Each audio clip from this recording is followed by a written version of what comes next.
आज आपको हनुमान जी की एक अनसुनी कथा के बारे में बताते हैं। ये कहानी उस समय की है जब हनुमान जी लंका से सीता जी से कंगन लेकर वापस आ रहे थे।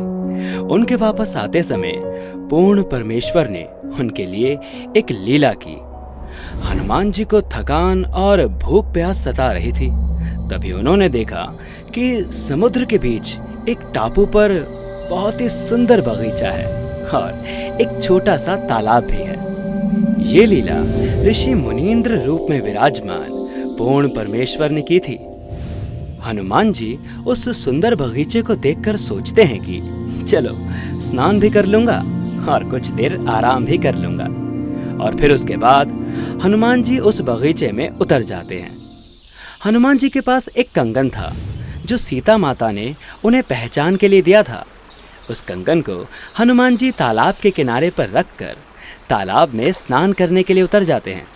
हनुमान जी स्नान करते करते भी एक नज़र उस कंगन पर रखे हुए थे, लेकिन फिर भी एक वानर उस कंगन को उठाकर भाग जाता है और हनुमान जी उससे कहते हैं, अरे ये क्या, रुको। वानर उस कंगन को मुनींद्र ऋषि के पास रखे घड़े में डाल देता है। हे राम, चलो यहाँ से तो निकाल लूंगा। अगर ये वानर कंगन को समुद्र में डाल देता तो नाश हो जाता। हनुमान जी जैसे ही घड़े के करीब जाते हैं और घड़े से कंगन निकालने के लिए हाथ बढ़ाते हैं तो देखकर चौंक जाते हैं। ये क्या, इसमें तो बहुत सारे कंगन पड़े हैं। जो कंगन मैं लेकर आया था वो कंगन कौन सा है? प्रणाम हो महात्मा जी, किसी बंदर ने मेरा कंगन आपके इस घड़े में डाल दिया है। कोई बात नहीं बेटा, निकाल ले जाओ। लेकिन ऋषि जी, इसमें तो पहले से ही बहुत सारे कंगन हैं। जो कंगन मैं लेकर आया था इनमें से वो कौन सा है?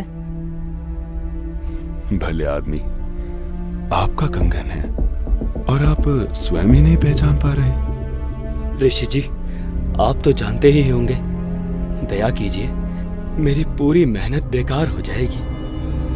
कैसी मेहनत बेटा? महात्मा जी, मैं हनुमान हूँ और लंका से सीता माता जी का पता लगाकर आया हूँ। कौन सी सीता माता का पता लगाकर आया हो? महात्मा जी, आप कौन सी दुनिया में रहते हो? भगवान रामचंद्र जी की पत्नी है सीता माता। लंका के राजा रावण ने उन्हें कैद कर रखा है। मैं उन्हें खोज कर आया हूँ। ये कंगन उन्हीं का है। उन्होंने मुझे ये निशाने के रूप में दिया था। बेटा, ये आपके रामचंद्र जी न जाने कितनी बार जन्म और मर चुके हैं। कितनी बार रावण सीता का अपहरण कर चुका है और न जाने कितनी बार हनुमान कंगन लेकर आया है। ये सृष्टि कोई आज से नहीं चल रही है। न जाने कितनी ही बार ये घटना घट चुकी है। मुनींद्र जी की बातें हनुमान जी के समझ के बाहर हो रही थी। ऋषि जी, अभी तो मेरे पास इतना समय नहीं है जो आपकी बातें समझ सकूं। आप बस मुझे ये बता दीजिए कि जो कंगन मैं लाया था वो कौन सा है? रामचंद्र जी मेरा इंतजार कर रहे होंगे। तो बेटा जाओ और उठा लो आपका कंगन घड़े से। ऋषि जी, कंगन तो मैं उठा ही लूंगा, परंतु समस्या ये है कि जो कंगन मैं लाया था उसे पहचान नहीं पा रहा हूँ। इसलिए तो आपसे पूछ रहा हूँ कि इनमें से मेरा कंगन कौन सा है? बेटा, आप इनमें से कोई भी कंगन ले जाइए, सब एक ही जैसे हैं। ये वही कंगन है जो हर बार हनुमान लेकर आता है और ये वानर इस घड़े में डाल देता है। ऋषि जी, चलो आपकी मैं बात मान लेता हूँ कि ये सब कंगन हनुमान यानी मेरे ही द्वारा डाले गए हैं, लेकिन हर बार हनुमान इन कंगनों को लेकर भी तो जाता होगा, इसमें थोड़ी छोड़ जाता होगा। हाँ बेटा, लेकर भी जाता है, लेकिन इस घड़े में ऐसी शक्ति है कि इसमें कुछ भी डालो तो उसी का एक प्रतिरूप इस घड़े में तैयार हो जाता है। आप चाहो तो प्रयास करके देख सकते हो। इतना सुनकर हनुमान जी ने पास रखी एक कटोरी उठाई और उस घड़े में डाल दी। कटोरी उस घड़े में डालते ही उस कटोरी का प्रतिरूप घड़े में बन गया। देखकर हनुमान जी को बहुत आश्चर्य हुआ और ऋषि जी की बात कुछ सच लगने लगी।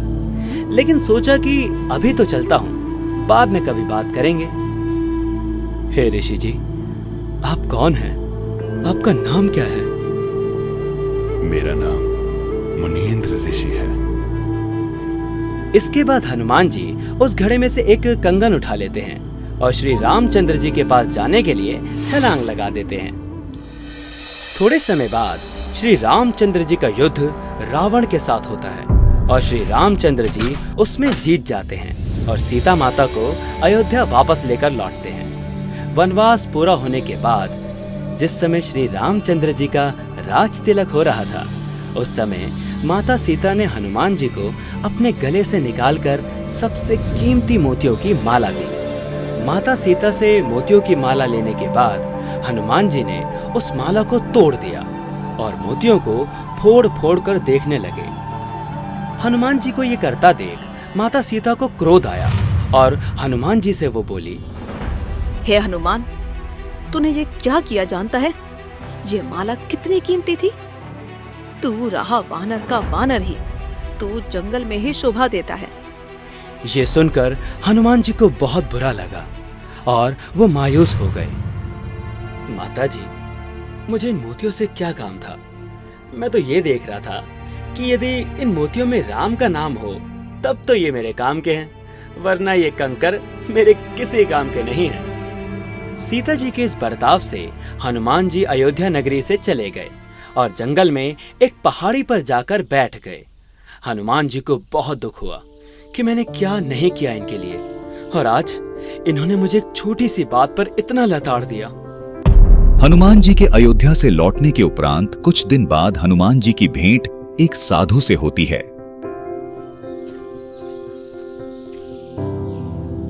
राम राम भाई हनुमान। राम राम महात्मा जी, आइए बैठिए। और सुनाओ हनुमान। महात्मा जी, अयोध्या में भगवान रामचंद्र जी आए हुए हैं। भाई, हम तो उस राम के भक्त हैं जो कभी जन्मता मरता नहीं। वो कभी माँ के गर्भ से नहीं जन्मता। ये राम जी तो न जाने कितनी बार जन्म और मर चुके हैं। अच्छा, यही बातें मुझे एक मुनींद्र नाम के ऋषि जी भी कह रहे थे। जब मैं लंका से लौट रहा था तो वो मुझे एक सुंदर बगीचे में मिले थे। वो मैं ही था हनुमान, और तुम्हारे लिए ही यहाँ आया हूँ। क्षमा कीजिए भगवान, हम तो तुच्छ बुद्धि के जीव हैं। कृपया करके मुझे आपका संपूर्ण ज्ञान समझाइए और सत भक्ति प्रदान कीजिए। दर्शकों, यह 2D एनिमेशन वीडियो संत रामपाल जी महाराज के सत्संग प्रवचनों का अंश मात्र है। संपूर्ण आध्यात्मिक ज्ञान प्राप्त करने के लिए अवश्य सुनिए संत रामपाल जी महाराज के मंगल प्रवचन। संत रामपाल जी महाराज के मंगल प्रवचन सुनने के लिए आज ही प्ले स्टोर से डाउनलोड करें संत रामपाल जी महाराज ऐप और सब्सक्राइब करें हमारा YouTube चैनल संत रामपाल जी महाराज।